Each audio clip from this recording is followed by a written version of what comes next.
Bom dia, pessoal. Vamos de BTC na manhã dessa sexta-feira, 17 de janeiro, agora na Espanha, 9 horas e 49 minutos, no Brasil, 5 e 49 da manhã.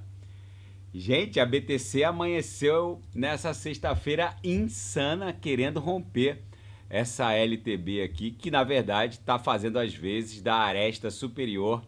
Essa linha de tendência de alta está fazendo as vezes da aresta superior dessa ampla bandeira de alta. Então, eu insisto com os senhoritos.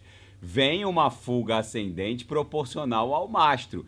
Isso aqui no 6 horas, vejam o 4 horas, vejam o diário, que só vai encontrar uma resistência se romper esse topozinho em 102,724. A gente fez a máxima hoje em 102.148. A gente provavelmente, diante da extensão desse corpo real comprador, vai romper 102.724, aí só vai parar em 108.353. Aí, meus amigos, o que vai ter de Zé Topinho comprando topo, a gente dessa vez vai ter que rir, porque eles mineralizaram de um jeito completamente escatológico. Gente, vocês estão acompanhando o percentual de BTC sendo aglutinado pelos institucionais?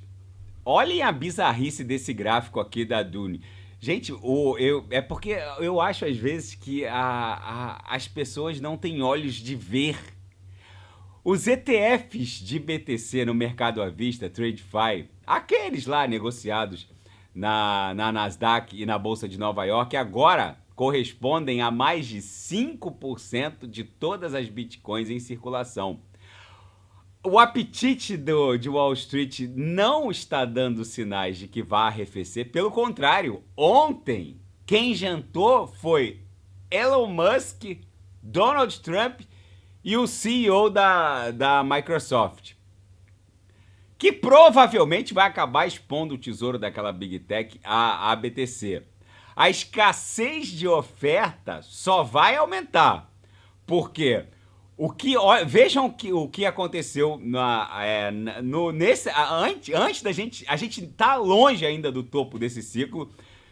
Já aconteceu o halving, que reduziu pela metade os rewards de mineração, de 6 BTCs a cada 10 minutos por bloco para 3 BTCs. Um único institucional, que é a MicroStrategy, já comprou o equivalente a 2 anos e 3 meses de mineração. Agora a MicroStrategy possui quase 460 mil BTCs. Os ETFs de BTC no mercado à vista que estão sendo negociados nas bolsas norte-americanas já possuem mais de 5% de todas as BTCs em circulação. E agora, a chegada de outros institucionais do calibre da MicroStrategy pode facilmente levar a BTC para patamares inimagináveis. Agora eu vou tirar a nossa grade de expansão logarítmica exponencial de valor justo, que se a BTC estressasse a Upper hoje, levaria a BTC para míseros 140 mil dólares, e vou botar no Rainbow Chart, que eu sei que é aquele gráfico que gera o kkk, o hahaha. Ai, Renato, de onde vai sair a liquidez para levar a BTC para 500 mil? É o hahaha. Vamos voltar para o gráfico do hahaha. Gente, a linha azulada clara, que é a mediana do Rainbow Chart, que nunca deixou de ser testada desde o primeiro ciclo da BTC, ou seja, desde 2010, quando esse gráfico foi plotado, a linha azulada clara nunca deixou de ser testada desde o primeiro ciclo da BTC. Como nesse ciclo uma série de pontos fora da curva estão confluindo num alinhamento estelar intergaláctico jamais imaginado nos meus sonhos mais férteis, mas eu nem vou considerar o fato de que todo esse alinhamento intergaláctico está acontecendo, eu só vou olhar para um dado objetivo. Qual seja, Renato, a linha azulada clara jamais, desde o primeiro ciclo, deixou de ser estressada. Se no mês de junho, 23 de junho de 2025, a linha azulada clara for testada, não estou nem considerando o fato de Big Techs estarem entrando, criando tesouro em BTC, não estou nem considerando o fato de o presidente norte-americano ter uma plataforma de finanças descentralizadas, não estou nem considerando o fato do primeiro cavalheiro lá, depois da Melania, o sujeito que não sai do lado do Donald Trump tem exposição pessoal a BTC. Não estou nem considerando o fato do próprio presidente norte-americano que vai tomar posse em 48 horas ter exposição pessoal a BTC. Não estou nem considerando isso. Estou considerando um dado objetivo, que é a grade de expansão logarítmica exponencial da BTC. No dia 23 de junho de 25, a BTC teria que estar valendo 293 mil dólares. Eu sei que vai vir o kkk, o ri, o hahaha. Renato, da onde vai sair a liquidez? Aí eu volto lá pro gráfico de 7 de fevereiro de 2016, quando o market cap da BTC estava em 5 bilhões 718 milhões de dólares. 5,7 bi. Nessa época, em fevereiro de 2016, muitos minerais e tiozões da Petrobras me mandavam mensagens no seguinte sentido: Renato, você já parou para calcular que a BTC não poderia flipar o market cap da Petrobras porque a BTC não produz nada e a Petrobras tira óleo do pré-sal? Esse era o discurso. Aí a gente foi para 2020. Aí a BTC já valia 170 bi. Já era, sei lá, 30, 40 vezes a Petrobras. Renato, você não acha que a BTC está muito esticada? Porque ela já vale 40, 30, 40 Petrobras? Aí a gente foi para 2024. A BTC já está lá quase em 1 tri. A Petrobras não vai chegar a 1 tri. Daqui a pouco o Elon Musk cerca o Sol de satélites, o Elon Musk vai refletir toda a luz solar para uma mega usina de produção de energia na Lua ou em Marte, para basicamente explodir com milhões acima de tera é peta, ou sei lá qual é a nomenclatura, de petawatts, e o Sol vai ser cercado de satélites, refletindo toda a luz do Sol para a Lua ou para Marte, com petawatts por hora de capacidade energética. Basicamente, o petróleo não vai valer nada e os tiozões da Petrobras vão continuar me mandando mensagem. Mas, Renato, gente, vocês não conseguem ligar mesmo o queijo ao ratinho. Em fevereiro de 2024, o market cap da BTC estava em 835 bi. Hoje, o market cap da BTC está em 1,98 tri. E é inacreditável como alguns minerais subprotozoários, que ainda vão levar bilhões de anos para conseguir virar uma molécula orgânica, virar um simples neurônio, ficam me mandando mensagem: mas Renato, da onde vai sair a liquidez, blá blá blá. Gente, enquanto esses minerais estão discutindo da onde vai sair a liquidez de blá blá blá, os que eles mal conseguem olhar para a principal força motora de expansão do market cap da BTC, que é o Money Measure, que é a máquina de impressão de riqueza do Estado soberano norte-americano. Aí, enquanto o sujeito fica lá discutindo o sexo dos anjos, tentando avaliar o mundo como se a Petrobras fosse centro gravitacional de alguma coisa, tá aí, ó.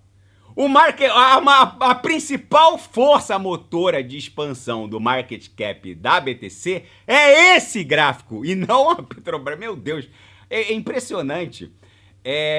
Como vocês sabem que quando o sujeito ele consegue sair do microcosmo do qual ele pertence, então o sujeito ele vivendo no Brasil, vivendo naquele microcosmo, ele fica limitado pelas referências de valor que lhes são impostas. Eu até nem discuto muito, nem condeno muito isso, eu só discuto esse golpe tacanho de visão de alguns. A pessoa, se ela não se libertar, ela vai ser refém dos próprios grilhões que lhe aprisionam. Não é sem razão que, como diz lá o Roberto Kiyosaki no livro Pai Rico, Pai Pobre, 99,9% das pessoas estão na corrida dos ratos. Recebem lá o saláriozinho e em uma semana e meia, estão lá vendendo a janta para poder almoçar no outro dia. Basicamente, e os outros 1% estão lá distribuindo milho aos ratos e aos pombos. Por quê? Porque as pessoas não têm olhos de ver. Aí o sujeito fica aprisionado numa concepção, numa visão errada. E enquanto isso, agora eu vou voltar para o gráfico semanal da BTC. Deixa eu botar aqui só no gráfico diário, só para concluir essa análise. Isso aqui, gente, está iniciando uma pernada que só vai parar entre 120 e 150 mil dólares. O sujeito, para estar desembarcado do mundo cripto diante do crescimento de alguns nichos setoriais, como o DeFi, onde rodam os agentes autônomos de inteligência artificial a partir de forças computacionais descentralizadas, gente, esse setor facilmente vai entregar vezes 30, vezes 40, vezes 50 ou mais. Tem uma gema específica do Gemas Altcoin Alert que já está entregando 15 vezes. Quem não sabe o que comprar é só clicar no link abaixo. Gemas Altcoin Alert, não percam essa oportunidade de multiplicar o próprio patrimônio por 30, 40, 50 vezes ou mais. Ah, eu sei que é renda variável, sim, nada é garantido, sim, mas, gente, esse alinhamento estelar e galáctico não vai acontecer. Não é todo ciclo, não serão em todos os ciclos que esse colapso na oferta de BTC é concomitante à criação de uma reserva soberana de BTC por estados soberanos, principalmente a jurisdição norte-americana. Não é em todo ciclo que o presidente da República, o presidente dos Estados Unidos, que vai assumir a Casa Branca daqui a 48 horas, possui um protocolo de finanças descentralizadas e ele pessoalmente está exposto ao Bitcoin. Não é em todo ciclo que a maior jurisdição do planeta vai ofertar um tapete regulamentar. Não é em todo ciclo que antes mesmo das altcoins, da dominância começar a cair, a ETH não atingiu uma nova máxima histórica, o Total 2 não atingiu um novo all-time high histórico, o Total 3 não atingiu uma nova máxima histórica, o Others não atingiu uma nova máxima histórica. Gente, só se o sujeito não gostar de dinheiro pra estar fora do mundo cripto, é isso que eu quero que vocês entendam. Na seara fática, a ordem executiva de Donald Trump, nas primeiras horas do seu governo, vai tornar criptomoedas e criptoativos uma prioridade nacional econômica nos Estados Unidos. O Washington Post, que é um periódico que não tem nenhuma relação com a indústria criptográfica, reportou que nas primeiras ordens executivas da presidência do Donald Trump, ele vai revogar uma série de atos normativos da CVM norte-americana, a SEC, principalmente a SAB 121, que criou uma série de orientações contábeis bizarras, que basicamente tiveram um único objetivo: desbancarizar a indústria criptográfica. Meus amigos, eu venho reportando aqui diuturnamente no canal. Eu sei que é difícil para alguns conseguirem entender a envergadura da revolução que a gente está protagonizando. O que está acontecendo é que dados e riquezas vão deixar de trafegar por um ambiente de força computacional centralizado, da Web 2, onde o compliance dos reguladores basicamente mandava uma ordem para os seus regulados, que é o setor bancário, e estava tudo resolvido. A partir do dia 20 de janeiro, o mundo tal qual nós conhecemos não será o mesmo. a envergadura da revolução que está se avizinhando supera a própria Revolução Francesa. Eu vou repetir. Na Revolução Francesa, basicamente, as que na verdade foram revoluções burguesas, basicamente, aquilo foi um ponto de inflexão no poder do Estado absolutista e, basicamente, a sociedade disse, Estado, daqui você não passa. E todas as constituições, a partir das revoluções burguesas, colocaram um ponto final, botaram um limite claro no poder estatal. Hoje, o que o mundo vive? As pessoas acham que o que está acontecendo no planeta se resume a essa polarização esquerda-direita, numa visão altamente tacanha do que está acontecendo. O mundo hoje vive uma crise de onipotência dos estados, principalmente os estados ocidentais. Hoje, qualquer estado ocidental é infinitamente mais onipotente e invasivo que o mais emblemático dos estados absolutistas lá que acabou ensejando as revoluções burguesas lá no século XVII. Vocês não estão entendendo o tamanho da envergadura dessa revolução. Vocês não estão compreendendo o que está acontecendo. Quando as redes sociais migrarem para plataformas da Web3, nenhum tribunal do mundo vai conseguir derrubar uma rede social. Porque o perfil da rede social, vai ter milhões de redundâncias em cada um dos validadores e delegatários do mundo. Vocês não estão compreendendo o tamanho da revolução que o Donald Trump vai patrocinar e que vai pavimentar como estados soberanos vão lidar com o fluxo de dados, riquezas e opiniões. As pessoas têm uma incapacidade brutal de ligar o queijo ao ratinho. Não é só dados e riquezas que estão saindo de um mainstream, de uma arquitetura centralizada para uma arquitetura descentralizada. Não é só as big techs que hoje comandam esse fluxo todo de dados e riquezas que estão percebendo que há mais transações em USDT e USDC do que Visa e Mastercard somados. Não é só o CEO da Microsoft jantar com o Elon Musk, o primeiro cavalheiro, e Donald Trump, o presidente daqui a 48 horas do Estado soberano mais poderoso do planeta. Não é só ele jantar para poder ficar trocando figurinha. O que está acontecendo é uma revolução que só encontra referência na própria Revolução Francesa. Vocês não estão ligando o queijo ao ratinho. E um desenvolvedor criptográfico da Web3 está processando o Departamento de Justiça e o Procurador-Geral dos Estados Unidos para evitar que ele seja processado no futuro, para bloquear qualquer possível processo contra ele, alegando como precedente o processo contra o desenvolvedor do Tornado Cash. Gente, vocês têm ideia do que significa essa ação judicial contra a justiça, contra o Departamento de Justiça norte-americano? É uma ação de um criador de um protocolo, ou seja, ele está codificando, e antes de colocar no ar um código aberto, antes dele colocar no ar, ele está pedindo para a Justiça Federal do Texas lhe conceder um salvo-conduto para que ele não seja processado e preso, a exemplo do que aconteceu com o criador do Tornado Cash. Gente, vocês têm ideia do precedente que está em vias de ser criado e que provavelmente vai ser patrocinado pela gestão Donald Trump?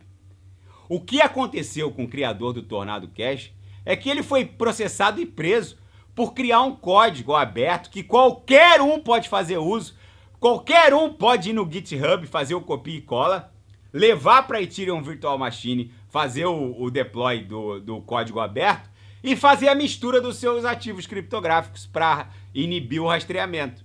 Esse dev, antes de publicar o código que ele criou, ele está processando o Procurador-Geral dos Estados Unidos e processando o Departamento de Justiça para não ser processado no futuro.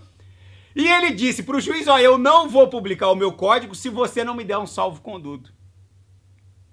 Gente, é chegada a hora de uma declaração universal de direitos fundamentais da criptografia, principalmente dos holders criptográficos, colocando lá, artigo 1º, eu não serei compelido, não, eu jamais poderei ser compelido por nenhum ente estatal a fornecer as minhas private keys. É chegada, por isso que eu tô falando, vocês não estão ligando o queijo ao ratinho, a revolução que está se avizinhando é 1000 vezes mais impactante do que as revoluções burguesas. O mundo está em vias de presenciar um limite ao poder dos estados ocidentais e orientais também, mas principalmente o que está acontecendo principalmente na Europa é que os reguladores agora partiram para cima das redes sociais, estão partindo para cima do a criação das CBDCs, gente, vocês não têm ideia do que isso vai significar para a gênese das pessoas. Elas só vão poder... É dinheiro programável. Se a CBDC existisse na época da pandemia, se o Drex, que vai ser o real digital, existisse na época da pandemia, vocês só poderiam gastar BRL digital num raio de 500 metros da própria casa. Essa medida provisória que o governo brasileiro editou para evitar a fiscalização do Pix, tudo que essa medida provisória fez pelo Pix não é nem perto do que o BRL digital vai fazer em desfavor da extinção da privacidade das pessoas. O BRL digital, isso aí só vai, esse recuo do governo brasileiro só vai acelerar o lançamento do Drex. Vocês podem ter certeza. O Drex vai extinguir o dinheiro tangível, as banknotes. Só vai existir BRL digital rodando na blockchain do Banco Central do Brasil e nada mais. Se vocês quiserem fazer compra de qualquer coisa em mercados negros, vocês vão ter que ir para o mundo cripto da Web3. Só que aí vocês vão pagar $1 milhão por BTC e $1.500 pelo gás da rede Solana, que é provavelmente onde vai estar embrulhado o BRL rodando na Web3, por conta da falta de latência, da ausência de latência e instantaneidade das transações. Porque ninguém vai querer embrulhar real na rede Ethereum, porque demora muito, demora ali uns 5, 6 segundos, ou às vezes mais de 10 segundos para confirmar a transação. A Solana tem essa característica da ausência de latência. Mas já há outras blockchains de quinta e sexta gerações que também vão embrulhar o BRL. Mas o que eu quero dizer para vocês é que as pessoas, elas padecem de uma incapacidade épica de ligar o queijo ao ratinho. Na seara geopolítica e finanças internacionais, bancos centrais de países emergentes esfriam o seu interesse por títulos norte-americanos, por treasuries, alimentando ainda mais a subida de juros de longo prazo. Gente, o Fed só tem poder para fixar os juros de curto prazo. Os juros de longo prazo são definidos pelo mercado. E pasmem, os chineses, depois que o americano deu um freeze nas reservas cambiais russas, entenderam que esses treasuries não servem nem para ir para o banheiro. Pasmem, os mercados emergentes, principalmente os dos BRICS, eles não estão mais interessados nos treasuries norte-americanos. E a última pesquisa do Fed, a mais recente análise do Fed, deu conta de que a participação de custódia em treasuries por bancos centrais estrangeiros caiu de 2,94 tri para 2,85 tri, numa taxa de 100 bi por trimestre. Vocês estão entendendo o que está acontecendo, gente? O Fed está baixando a taxa básica de juros de longo prazo, de curto prazo, e a de longo prazo está aumentando. Isso, em condições normais de temperatura e pressão, seria motivo para um mega colapso. Só que Nasdaq segue subindo, Dow Jones não está nem aí, S&P segue subindo, BTC segue subindo. Gente, o endividamento norte-americano vai a 50 tri. O orçamento norte-americano vai ter uma única função: pagar juros da dívida. A dívida nunca vai ser paga, mas os juros terão que ser pagos. Eu volto a insistir com os senhores. Quem não sabe o que comprar é só clicar no link abaixo. Gemas Altcoin Alert. O que vem por aí não encontra precedentes nos ciclos anteriores. Depois que o americano deu um freeze nas reservas cambiais russas e bloqueou 300 bilhões de dólares dos russos, China, Brasil, Rússia, Índia, eles entenderam o seguinte: isso não serve nem para ir no banheiro. O mundo não será o mesmo. E o indicado do Donald Trump para o Departamento do Tesouro norte-americano deu um duro recado ao mundo: eu quero um dólar fraco. Aqueles Zé Topinhos que estavam me falando, Renato, tá vendo o gráfico do DXY? Não para de subir? Pois é. O Scott Bessent já disse que quer um dólar fraco. Basicamente, o DXY deve começar a tombar, a exemplo do que tombou em 2017, e Israel deve assinar o acordo de cessar-fogo em Gaza. O que sobrou do Hamas vai devolver o que sobrou dos reféns. Mas horas antes desse acordo ser assinado, aviões de guerra israelenses estavam atacando Gaza há poucas horas numa retaliação contra um morteiro lançado em direção ao território israeli. Gente, nesse cenário que agora deixa de ser tão apocalíptico, Mad Max, e passa a começar a ostentar cheiro de flores, a BTC segue desenhando aqui o que parece ser uma grande pernada impulsiva que deve levá-la para algo entre 130 talvez 150 mil dólares. Vejam que vocês tiveram a oportunidade de comprar a Atom ali próximo de 5,90, puderam comprar Solana próximo, chegou a bater 160 e alguma coisa, agora está 216, puderam comprar LTC abaixo de 100 dólares, agora podem voltar pagando 136 e por aí vai. Daqui a pouco eu volto com Total 2, Kusama, Avax, TRX, e quem quiser sugerir alguma análise é só colocar nas mensagens abaixo. Grande abraço, até daqui a pouco.